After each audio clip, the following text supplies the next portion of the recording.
It was 5:47 p.m.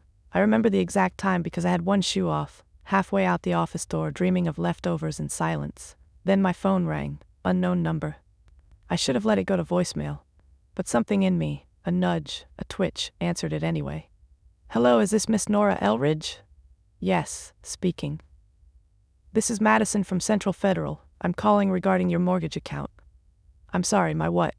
Your home mortgage loan, the $390,000 balance currently active under your name. I sat back down, slowly. There are phrases that just don't compute, like someone telling you the sky is green or that your dog can suddenly speak Latin. Mortgage and my name in the same sentence had that effect on me. There must be some mistake, I said, trying to keep my voice even. I don't own any property. I live in an apartment. I rent. A pause. I understand, but according to our system, the loan was issued 2 years ago. The documents are fully signed, notarized, and the property address is listed in your hometown, on Winterberry Lane. Winterberry Lane. I hadn't lived there since college, but I knew that house. I grew up there. That was my parents' house. My stomach twisted. Can you send me the documents? The ones I supposedly signed? Yes, of course. I'll email them right away. 10 minutes later, I was back at my desk, fluorescent lights humming overhead, coat still on. I clicked open the PDF. There it was, a 20-page loan agreement, and near the end, a signature, my signature, or a pretty damn close imitation. I leaned closer. Whoever had done this hadn't just copied my name. They knew details, my middle initial, my ID number, even my old email. The realization hit like cold water. This wasn't identity theft by a stranger. This was someone close, too close. I looked again at the property address. It was my parents' house, and that mortgage wasn't there before. The numbers blurred. My ears rang. They used my name. I didn't know how to breathe for a moment. My thoughts tumbled into each other. Disbelief, betrayal, anger. Who does that to their child? Who borrows $390,000 and thinks, let's just put it in our daughter's name, she'll never notice? The silence in the office felt suddenly oppressive, like the air itself was watching, waiting to see what I'd do. I stood up slowly, phone in hand, heart rattling against my ribs. I called my mom. She picked up after 2 rings, cheerful. Hey, sweetie, everything okay? I almost asked outright. Why is there a mortgage in my name on your house? But the words caught. Instead, I just said, yeah, everything's fine. Just wanted to say hi. Because in that moment, I wasn't ready to know the answer. Not yet. I didn't sleep that night. I laid there, wide-eyed, watching the red glow of my digital clock cycle through every minute of betrayal. 2:14 a.m., 3:03 a.m., 4:40 a.m. By morning, I had a plan. I would go to the bank in person. I needed to see those documents with my own eyes. The signature, the notary stamp, the application trail. I needed to believe, no, I needed to prove that this wasn't real. Because if it was, then my parents had done something I could never unknow. At the bank, the woman behind the glass smiled a little too brightly. Hi, I'm Nora Elridge. I got a call about a mortgage under my name. I'd like to see the original paperwork. Her smile faltered. Of course, let me pull that up for you. I waited. A few clicks, a printer warming up, and then a folder was slid across the counter. Everything's in here, she said. Loan agreement, supporting documents, ID copy, income verification, all signed and dated. I opened the folder with fingers that didn't feel like mine. The signature was almost perfect, but almost is the key word. There's a curve in my lowercase h that's always been a little too wide, a tiny skip I picked up from years of scribbling notes in college. This version, it mimicked the flourish but lacked the rhythm. It was off. Just enough. The notary stamp caught my eye, stamped in our home state. I asked for a copy of the notary registry, and there it was. The notary who witnessed my signature was someone I knew, a friend of my parents. I stared at her name like it was a betrayal unto itself. I hadn't seen her in years, but she had known me since I was a kid, which meant she knew this signature wasn't mine. She had to. I turned the page. Pay stubs, tax return, bank account, all mine, all forged. Carefully, methodically, convincingly. The SSN was real, the email was mine, but the attached job? Fake. The income? Invented. They'd built a fictional version of me with all the right numbers and none of the consent. It hit me like a slow-motion avalanche. This wasn't just borrowing my name. This was fraud, meticulously planned and deeply personal. I sat in a little chair across from the bank officer, numb. "Miss Elridge," she asked gently, "do you believe this loan was opened without your knowledge or consent?" I looked at her, my lips parted to answer, but no words came, because the truth was, I didn't believe it. I knew it. "Yes," I finally said. "I never signed any of this. I never authorized it. I didn't even know it existed until yesterday." Her face grew serious. "You may want to file a police report. This could fall under identity fraud." The word fraud made my stomach churn. Because how do you report your own parents for something like this? How do you press charges on the people who taught you how to write your name in the first place? I thanked her, took the copies, and walked out. The wind outside stung my face. Not from cold, from shame. Not mine, but theirs. And yet, somehow I felt like I was the one being dragged into a courtroom in my own mind. Was I being too dramatic? Was there some explanation? A mistake? I got into my car, sat in silence, and opened my phone. There, in my photo archive, was an old snapshot from 3 years ago. My dad smiling in the front yard, behind him a for sale sign, marked sold. They'd told me later they refinanced instead. Now I understood why. They hadn't just refinanced, they'd mortgaged me. That night, I sat on the floor of my apartment, surrounded by the documents. I highlighted every signature, every date, every phone number, every line that didn't belong to me. Then I did something I wasn't sure I had the stomach for. I called a lawyer, not to sue, not yet, but to find out if I could undo this, because I hadn't signed anything. But someone sure had. I didn't confront them right away. I couldn't. I needed to be sure. Not just legally, emotionally. If I was about to accuse my parents of forging a mortgage in my name, I had to be damn certain it wasn't some bizarre misunderstanding, some buried paperwork mix-up. Anything but what it looked like. So I decided to test the waters. The next Sunday I drove down to Winterberry Lane, my childhood street, the one with uneven sidewalks and crabapple trees and that same dent in the mailbox from when I crashed my bike in 3rd grade. The house looked the same, maybe a little more tired. The shutters needed repainting. The garden, once Mom's pride, was overgrown. But it was home. Or it had been. Dad opened the door. "Nora, what a surprise." He hugged me like nothing had changed, like he wasn't currently pretending to live in a house funded by my signature.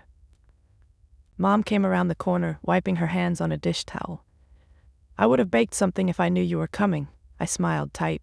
"Don't worry, I didn't come to eat." We sat in the kitchen. Same linoleum, same ceramic rooster clock ticking away above the stove.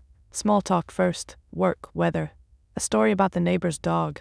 They didn't flinch, didn't stutter, just normal. Until I asked, "How's the mortgage?" Mom blinked.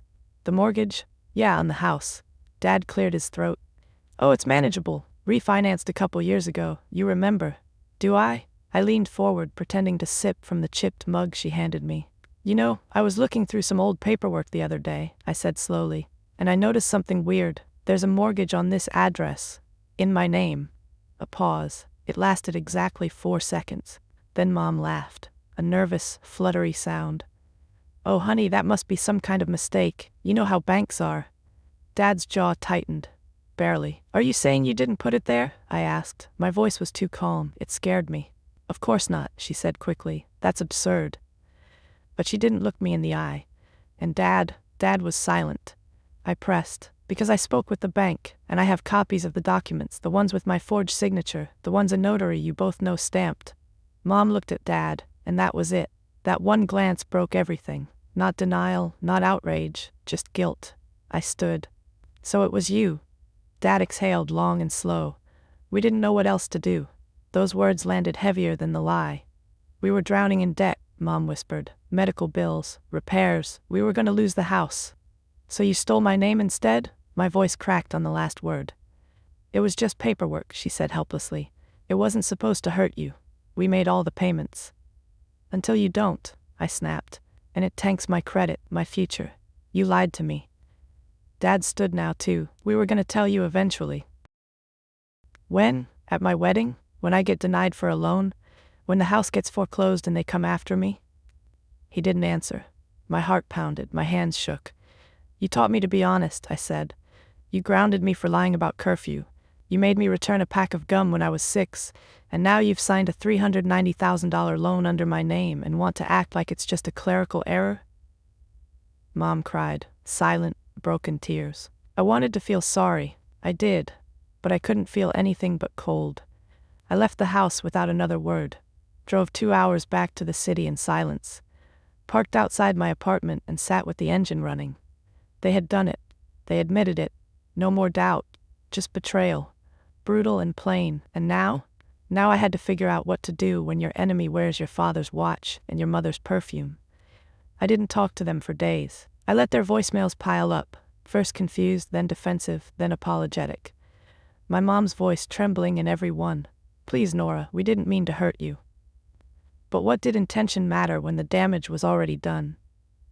I sat across from my lawyer on a rainy Wednesday afternoon, the kind where everything feels gray and soggy and too heavy for one body to hold. He tapped the documents. You're not liable yet, but if they default, you will be. You need to decide whether to report the fraud or negotiate a legal transfer. Either way, we have to act. My heart twisted. Report my own parents? Turn them in? Put them in handcuffs because they used the identity of the daughter they raised? It was grotesque. But what was worse, doing that, or letting them keep control of my name? Later that night, I did something stupid. I went back. They were waiting. They must have seen me pull in, because the front door opened before I reached it. My dad looked older than I remembered, even though it had only been 4 days. My mom looked like she hadn't slept. We sat in the living room in silence, the same room where we used to unwrap Christmas presents and fall asleep watching old movies. Now it felt like a courtroom. I'm not here to forgive you, I said. I'm here to ask you one thing. Why? Why didn't you just ask me? Mom's eyes welled up again. Because we knew you'd say no. Dad rubbed his hands together, knuckles cracked. And because we were ashamed. We didn't want you to see how bad it got. How bad what got? He sighed. After Grandpa died, there were debts, the medical bills. We tried to keep up, but things spiraled. The house needed a new roof. The insurance denied the claim. And your mom, his voice caught. She had that surgery. Out of pocket. Mom shook her head. We were paying what we could. But we were falling behind. Dad continued. We thought we could take the loan, fix things, pay it off quietly. You're our only child. You weren't buying property anytime soon. We thought we'd make it right before you ever noticed. But you didn't make it right, I snapped. You signed for me. You forged my name. That's not love. That's theft. They flinched. That word hurt more than a slap. Mom's voice cracked. We didn't know what else to do. You could have told me, I said. You could have asked. We could have worked out a plan together. But you made a decision that affects my life without even including me. They said nothing. I could feel the space between us stretching into something irreversible. Then Mom said something that broke me in a different way. We didn't want to burden you. You've always been so independent, so smart, so good with money. We didn't want you to see us fail. It struck deep because part of me understood that fear, that desire to protect someone from the truth of your own unraveling. But it didn't make it okay. I stood up. You didn't protect me, you violated me. Dad looked at the floor. We're willing to transfer the mortgage to our names, formally. We've talked to a financial advisor. It'll take time, but we can make it right. I nodded. You'd better. Then I turned to go. At the door I paused. Do you know what hurts the most? I asked without turning around. It's not the money, or the documents, or even the lie. It's knowing that when things got bad you didn't trust me, not enough to tell me, not enough to ask. And then I left. This time, for good. You don't realize how much of your life hinges on something as invisible as credit until you feel it snap. 3 days after I left my parents' house, I got a call from my landlord. My lease renewal had been flagged. The bank had run a routine credit check, and what they saw spooked them. Nora, is there something going on with your finances? She asked cautiously. Your credit report shows a large mortgage and a few late payments. Late payments. That was news to me. No, I said, my throat tightening. There's a mistake. It's complicated. But it wasn't. Not anymore. It was simple. They had used my name, they were late on the payments, and now I looked like a risk. I hung up, sat on my couch, and stared at the wall for what felt like an hour. This wasn't just about betrayal anymore, it was about consequences, mine. A loan I didn't ask for was now an anchor tied to my ankle. Every application I filled out, job, apartment, credit card, would drag this weight behind it. I tried to explain to my boyfriend Sam over dinner. He listened, nodded, said all the right things. But when I told him I might have to press legal charges against my parents, his expression changed. "You're really gonna take this that far?" he asked, setting down his fork. "What do you mean that far? They're your parents, Nora. And I'm their daughter," I snapped. One they handed a ticking time bomb without warning. He winced. "I'm just saying, maybe there's another way." There wasn't. I knew it. I felt it in my chest. There was no other way that didn't leave me exposed, vulnerable, and permanently tethered to someone else's mess. Later that night, after he left, I realized something terrifying. I was alone, not just in the legal sense, but emotionally, spiritually. The people who were supposed to protect me had used me, and the one person I thought would support me wanted me to keep quiet, to forgive quietly, to be the bigger person. But what do you do when being the bigger person means losing everything you've worked for? I emailed my lawyer. We scheduled the paperwork. It was a subtle kind of war I was waging, not with weapons, but with notarized statements and affidavit forms. We filed a formal claim of fraud, requested a full investigation, petitioned to have my name removed from the mortgage under grounds of forgery. The process was slow, painfully slow. Each day I received letters, calls, and updates. All of them reminded me I was now entangled in something much larger than I could ever control. One evening, I found myself in the kitchen holding a pen over a job application. My dream firm had an opening, a real chance to move up. But in the fine print was a line that stopped me cold. Applicant must consent to a full financial background check. I hesitated, not because I had anything to hide, but because someone else had already hidden behind me. I submitted it anyway, because if I waited for this to be over, I'd never move again. And somewhere in that quiet resistance, I found a strange sort of strength. This wait, I didn't ask for it, but I could still decide how I carried it. I didn't hear from them for a while. Not after the mortgage was reversed. Not after the lawyer sent the final notice. Not after my name was cleared. It was as if a quiet, mutual ceasefire had settled between us, drawn not with words, but with absence. They didn't apologize again, and I didn't ask them to, because by then I'd learned something I never expected to. Closure doesn't come with an apology. It comes with a decision, the decision to stop waiting, to stop needing someone else to undo the harm they did, to say you don't get to rewrite what you did, but you also don't get to write what I become because of it. I moved into a small walk-up apartment. It didn't have much, thin walls, older appliances, but it was mine. Completely, legally, quietly mine. I took a part-time consulting job at a firm I admired. The pay wasn't amazing, but it gave me time to breathe, to build. It was the first time in months I wasn't constantly looking over my shoulder, waiting for a call, a letter, a demand tied to someone else's mistakes.